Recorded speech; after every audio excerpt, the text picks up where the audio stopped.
Olá, colegas! Hoje falaremos do nosso quarto vídeo para o nosso canal Processo em Revista sobre um tema muito comum no direito, tanto na aquisição de bens móveis quanto de bens imóveis.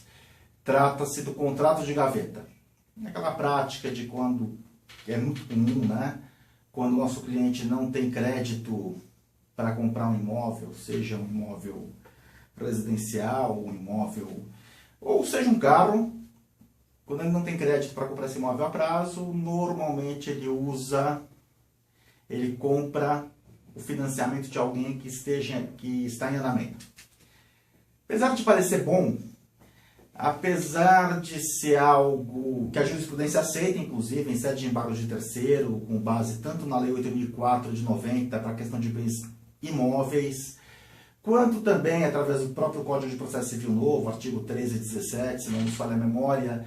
Mas eu acho que a melhor redação que existia mesmo para garantir a legitimidade do gaveteiro, quer dizer, a pessoa que compra, que é o possuidor, detentor de domínio de fato de um imóvel, apesar do imóvel não estar em nome dele, não é de direito, né? É o detentor de domínio de fato, mas não é o detentor de domínio de direito do imóvel.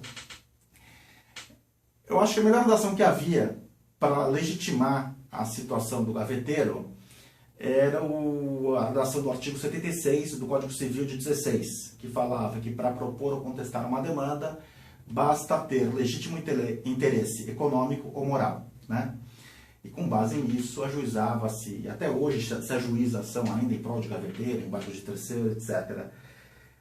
Fala uma coisa, não obstante o contrato de gaveta seja pacificamente aceito, tanto doutrinariamente quanto jurisprudencialmente, ele é uma fonte inesgotável de dores de cabeça, tanto para quem vende quanto para quem compra.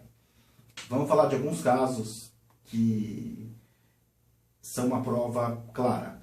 A gente teve aqui no escritório, inclusive, de dores de cabeça gerada com o contrato de gaveta. Vou falar de caso 1. Cliente nosso vendeu um carro e, por uma questão do comprador não poder financiar no seu próprio nome, porque estava com o nome sujo, etc., o carro ficou em nome do nosso cliente. O problema não foi multa que essa pessoa tomou, que ela tomou também. Não foram multas que essa pessoa tomou, não foi um eventual acidente pequeno, não. O problema foi que essa pessoa atropelou e matou 2 pessoas. Não vou falar, obviamente, o nome do nosso cliente, mas ele responde hoje por uma indenização de 4 milhões de reais. Entre danos materiais e danos morais. O dano moral é pequeno, alguma coisa em torno de 200 mil reais. Pequeno em relação ao tamanho da indenização. Então, a gente está falando de um caso.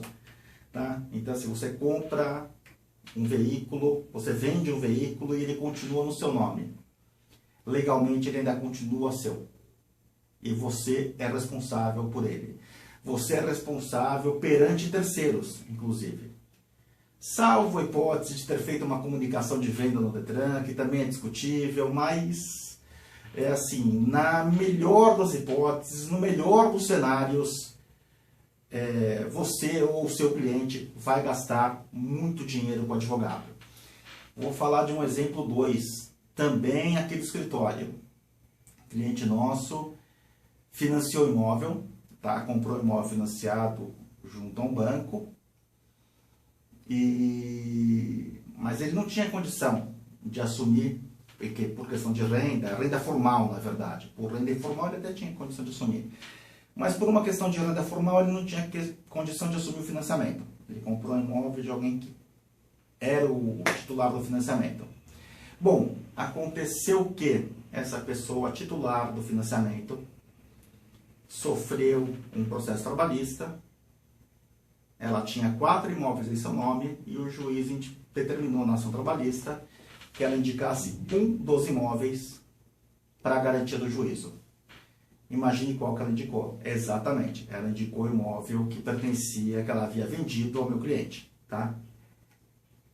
Meu cliente gastou, não foi nem comigo, porque a gente não faz trabalhista no escritório, mas meu cliente, para contratar um advogado trabalhista, para livrá-lo deste problema gastou alguma coisa em torno de 40 a 50 mil reais, se não me falha a memória, apesar que eu nem indiquei o fiquei sabendo posteriormente.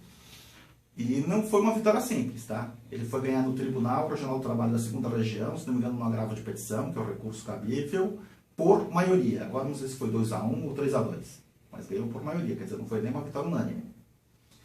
Então, esse é um outro exemplo também. Problema que o contrato de gaveta traz aí para o comprador, tá? Problema muito comum, eu não lembro de ter visto algum aqui no escritório, mas que é muito comum também. Contratos de gaveta de bem imóvel. E por qualquer motivo, o comprador para de pagar condomínio. Seja por uma inadimplência mesmo, seja por uma fé, seja por uma crise, seja por uma briga com o síndico, não importa. Ele para de pagar condomínio. A primeira conta bancária que vai ser bloqueada judicialmente, será a do proprietário do imóvel, o que consta na certidão da matrícula no cartório de registro de imóveis. Ok, mais para frente o próprio imóvel vai servir como garantia, mas no primeiro momento o seu cliente ou você, não importa quem está vendo o vídeo aqui, passará pela triste e aborrecida situação de um dia tirar dinheiro do banco e descobrir que não tem um centavo disponível por conta de uma penhora numa dívida civil.